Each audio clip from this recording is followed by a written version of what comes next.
पाकिस्तान ने फिर से सीज फायर का उल्लंघन किया। कुपवाड़ा और बारामूला में पाकिस्तान ने फायरिंग की है। अखनूर सेक्टर में भी एलओसी पर सीमा पार से ये फायरिंग की गई। जवाबी कार्रवाई में पाकिस्तान की कई चौकियां तबाह कर दी गई हैं। अजय, जिस तरीके से आप बड़े अपडेट ग्राउंड जीरो से दे रहे हैं, कई चौकियों को तबाह किया गया। पाकिस्तान की कई चौकियां लगातार ये तबाह की जा रही हैं और ऐसे में जवाबी कार्रवाई का सिलसिला जोरों पर है। फायरिंग दोनों तरफ से हो रही है, लेकिन पाकिस्तान अपनी हरकतों से बाज नहीं आ रहा है। और ये अभी नहीं है अजय, जब ऐसे सीज फायर का उल्लंघन किया जा रहा है। यहाँ पर पहलगाम में जो हादसा हुआ उससे पहले से ही सीज फायर का उल्लंघन का सिलसिला जो है वो चल पड़ा था। अधिक जानकारी आप लगातार उसी पर दे रहे थे। देखिए, बिल्कुल आप देखें पिंकी, जिस तरीके से पहलगाम में हमला हुआ उसके बाद पाकिस्तान की प्रधानमंत्री, पाकिस्तान के डिफेंस मिनिस्टर और तमाम जो मंत्री हैं वो भारत को धमकियां दे रहे हैं कि किस तरीके से वो युद्ध की तैयारी में है, वो युद्ध कर लेंगे, मगर युद्ध तो वो करने की औकात रखते नहीं। ऐसे में पाकिस्तान की तरफ से एक बार फिर से युद्ध विराम का उल्लंघन जो है वो ज़रूर हो रहा है। मैं एक बार फिर से तस्वीरें आपको बताऊँ कि ये घने जो जंगल हैं इसके ठीक पीछे का इलाका जो है ये दरअसल ये Akhnoor sector line of control का इलाका है। यहाँ पर कई गांव हैं जिन गांव ने पहले भी पाकिस्तान की तरफ से फायरिंग को झेला है।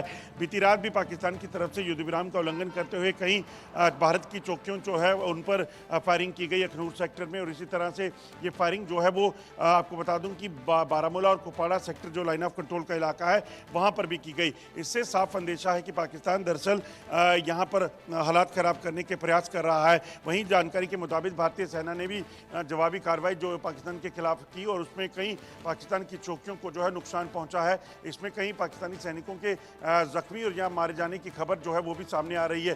दरअसल मकसद बड़ा साफ है, भारत की तरफ से कभी भी पहल नहीं की जाती किसी भी तरह की प्रोवोकेशन की, मगर अगर पाकिस्तान इस तरह से कोशिशें करेगा तो कहीं ना कहीं भारत को भी उसी के लिहाज से जवाब देना होगा और वही हुआ भी है। जानकारी के मुताबिक लगभग 4 घंटे तक ये फायरिंग जो है अलग अलग इलाकों में चलती रही है, जिसका मुंहतोड़ जवाब जो है भारतीय सेना ने दिया है।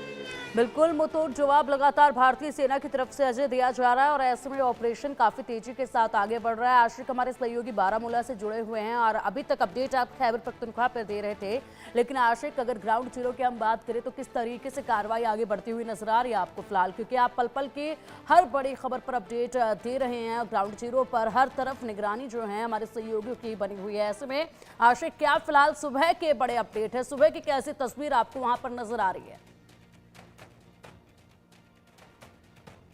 देखिए, बिल्कुल पिंकी, जिस हिसाब से लगातार एंटी टेरर ऑपरेशन पूरे जम्मू कश्मीर भर में चलाए जा रहे हैं, तो इस समय हम उरी के सीमावर्ती इलाके में है, जहां पर कल शाम को जो है पाकिस्तानी सेना की तरफ से फायरिंग की गई, सीज फायर का उल्लंघन किया गया और उसका जवाब जो है भारतीय सेना ने दिया।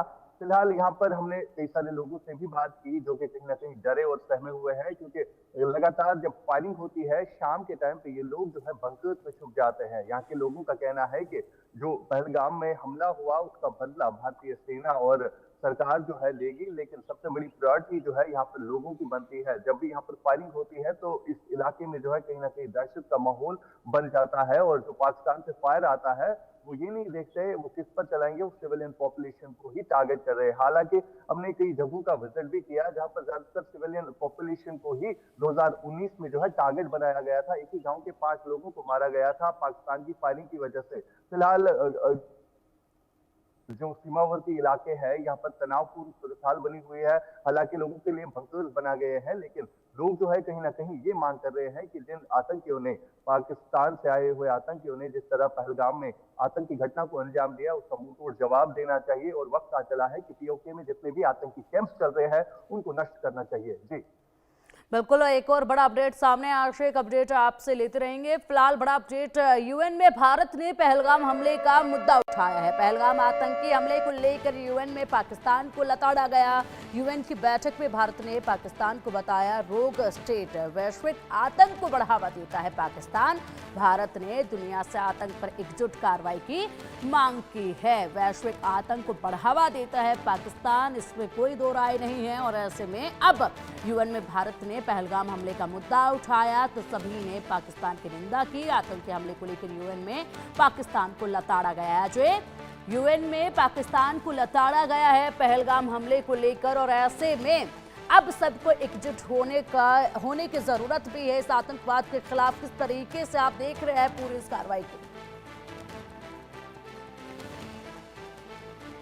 देखिए बिल्कुल यूएन में भारत ने एक बार फिर भारत की तरफ से पाकिस्तान के द्वारा जो हमला प्रयोजित किया गया था पहलगाम में, उस मुद्दे को उठाया है और उसी पर काफ़ी लताड़ जो है पाकिस्तान को लगाई गई है। दरअसल आप देखें तो पाकिस्तान पिछले 3 दशकों से ज़्यादा समय से इसी तरह से युद्ध विराम का उल्लंघन जो है वो कर रहा है और पाकिस्तान की तरफ से बार बार जो है वो टेरर अटैक्स किए जाते हैं, आतंकियों को यहाँ पर भेजा जाता है। ऐसे में इस चीज़ को कब तक भारत बर्दाश्त करेगा, ये बड़ी अहम चीज़ है। इसीलिए भारत की तरफ से इस बार यूएन में इस मुद्दे को उठाया गया है और इसका उठाने का मकसद जो मुझे समझ आता है कि वो ये होगा कि एक बार दुनिया को ये बता दिया जाए कि पाकिस्तान ने क्या किया है। भारत उसमें जवाबी कार्रवाई में सक्षम है, मगर जब भारत कार्रवाई करेगा तो पाकिस्तान फिर रोना शुरू करता है। पाकिस्तान जब तब जो है वो दुहाई देने लगता है कि उस पर जो है वो उसको निशाना बनाया जा रहा है, तो ये चीज़ें पाकिस्तान जो कर रहा है वो कहीं ना कहीं दुनिया को यूएन में मुद्दे को उठाया गया है।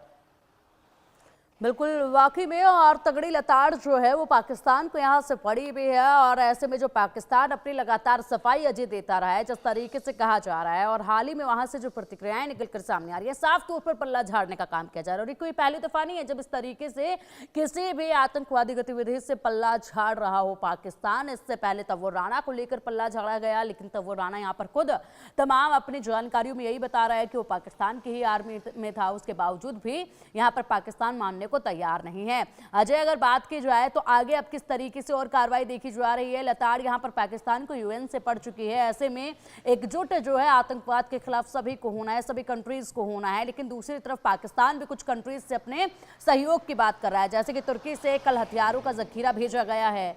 ऐसे में वहां पर भी कहीं ना कहीं कोशिश पाकिस्तान कर रहा है कि कहीं से तो मदद मिले। देखिए, पाकिस्तान की हमेशा से ये कोशिश रही है कि वो किसी भी तरह से कहीं से भी कुछ भी हासिल कर ले, वो बाद में चाहे वो कर्जे में कितना भी डूब जाए। अभी जो ताज़ा जानकारी है उसके मुताबिक पाकिस्तान की तरफ से जो है तुर्की तरफ से हथियार लेने की बात आई है सामने। चीन की तरफ से भी इसी तरह से मिसाइल्स की बात जो है वो सामने आ रही है। मगर जो मौजूदा हालात बने हुए हैं, पाकिस्तान को इस चीज़ को समझना होगा कि अगर भारत कार्रवाई करेगा तो भारत की कार्रवाई कहाँ, कैसे और कब होगी, ये पाकिस्तान को समझ नहीं आएगा। मगर जिस तरीके से पाकिस्तान ने पहलगाम में आतंकी हमला किया और पाकिस्तान में लगातार जो है वो युद्ध विराम का उल्लंघन अब करने शुरू किया है, ये अपने आप में बताता है कि इस चीज़ को बर्दाश्त नहीं किया जाएगा और इसका जवाब जो है वो पाकिस्तान को मिलेगा।